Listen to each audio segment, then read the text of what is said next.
अस्सलाम वालेकुम, this is Mohsin Ali और आप देख रहे हैं नारोल बर्ड अकेडमी।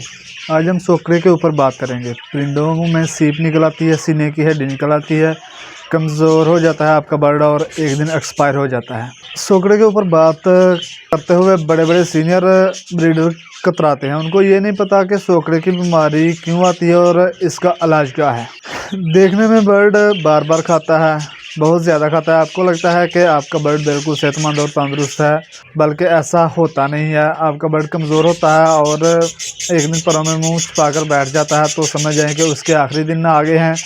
उसको अब तो ना तो कोई दवाई बचा सकती है और ना कोई इंसान बचा सकता है सिवाय अल्लाह पाक के। आज हम सोकड़े के बारे में बात करेंगे। अल्हम्दुलिल्लाह मैंने अपने सीनियर से, अपने जूनियर से और कुछ ऐसे लोगों से जो कबूतर का कारोबार करते हैं उनसे बात की है और अपने बर्ड पर तजर्बा किया है। आज मैं आपको सोकड़े के 3 कामयाब इलाज बताऊंगा। इंशाल्लाह आज आपको जो इलाज बताऊंगा अगर आप अपने बर्ड का करते हैं तो इंशाल्लाह आपका बर्ड सोकड़े से बच जाएगा। इस वीडियो को आखिर तक ज़रूर देखिए, हो सकता है इसमें से आपके काम की कोई बात हो। तो पहले जान लेते हैं कि बर्ड में सोकड़ा आता किस वजह से है।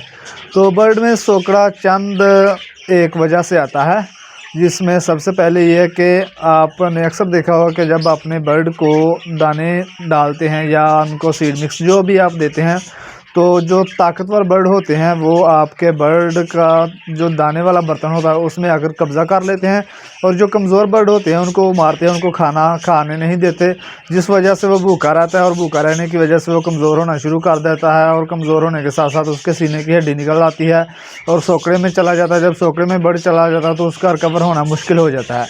इसमें दूसरी वजह ये है कि आपका जो बर्ड का दाना होता है वो काफ़ी गंदा होता है। गंदा दाना होने की वजह से आपके बर्ड के पेट में कीड़े पैदा हो जाते हैं और कीड़े पैदा हो जाएं जब, तो उसके बाद आपका बर्ड जो भी खाता है बेज़ाहिर आपको देखने में बहुत ज़्यादा लगता है कि आपका बर्ड खाता है, सेहतमंद है, तंदुरुस्त है, लेकिन आपका बर्ड जो भी खुराक खाता है वो खुराक सीधा वो कीड़ों के मुंह में चली जाती है, कीड़े खा लेते हैं। इस तरह से आपके बर्ड को कोई होश नहीं आती, आपके बर्ड की सेहत नहीं होती और आपका बर्ड आस्ता आस्ता कमज़ोर होना शुरू हो जाता है, कमज़ोर होकर सोकड़े में चला जाता है और एक दिन एक्सपायर हो जाता है। अब बात कर लेते हैं कि अगर आपका बर्ड सोकड़े में चला गया है तो आपने उसका इलाज कैसे करना है। तो उसमें जो सबसे पहला इलाज है वो ये है कि आपने 20 रुपये की दही लेनी है, 1 बड़ी इलायची लेनी है, 3 छोटी इलायची लेनी है जिसको हम सब्ज़ इलायची बोलते हैं, 2 चुटकी आपने ज़ीरा लेना है और 2 अदद आपने लौंग लेने हैं। उसके बाद जो आपने दही लेना है उसको एक बारीक से कपड़े में बांधकर किसी तार के साथ लटका देना, रात भर उसको लटका रहने देना ताकि उसमें जितना भी पानी है वो निकल जाए।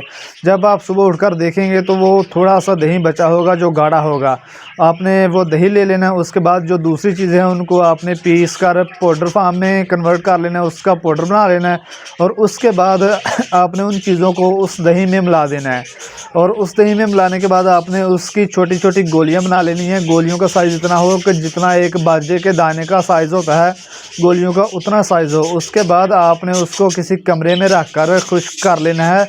याद रहे कि आपने उन गोलियों को धूप में खुश्क नहीं करना, किसी कमरे में रख कर खुश्क करना है। उसके बाद आपने अपने बर्ड को रोज़ाना सोकड़े वाले बर्ड को 1 गोली देनी है, तो इंशाल्लाह आपका बर्ड बहुत जल्द सोकड़े की बीमारी से निजात पाएगा और आपका बर्ड ठीक हो जाएगा। एक बात याद रखनी है कि जिस भी बर्ड को सोकड़ा हो उसको अगर आप ये दवाई यूज़ करवा रहे हैं, ये गोलियां यूज़ करवा रहे हैं, तो उसको आपने सॉफ्ट फूड नहीं इस्तेमाल करवाना। उसको आपने सिर्फ़ और सिर्फ सॉफ्ट फूड के तौर पर या तो बॉयल एग्स देना है या फिर कॉर्न दे सकते हैं आप, भुट्टा जिसे छली भी कहते हैं आप, वो दे सकते हैं। इसमें जो दूसरा इलाज है वो ये है कि आपने अपने बर्ड के सॉफ्ट फूड में दादर मिर्च मिलाकर देनी है। सुरख मिर्च होती है कुटी हुई, जिसको पंजाबी में दड़ा या दादर मिर्चें भी बोलते हैं, उर्दू में उसको कुटी हुई मिर्चें कहती हैं। वो आधी कुटी होती हैं, मतलब पीसी होती हैं, और आधी साबुत होती हैं लाल मिर्चें।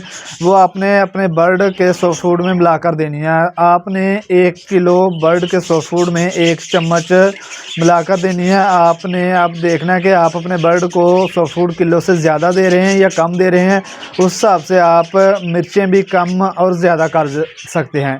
मिर्चें काफ़ी कड़वी होती हैं और जब आपका बर्ड सॉफ्ट फूड के ज़रिए खाता है तो उसके पेट में जाती है और उसके पेट में जो कीड़े मौजूद होते हैं जब वो दूसरी खुराक खाता है तो उस खुराक के साथ साथ वो मिर्चें भी खा जाता है। मिर्चें कड़वी होने की वजह से वो आपके बर्ड के पेट में जो कीड़े होते हैं वो मर जाते हैं। इस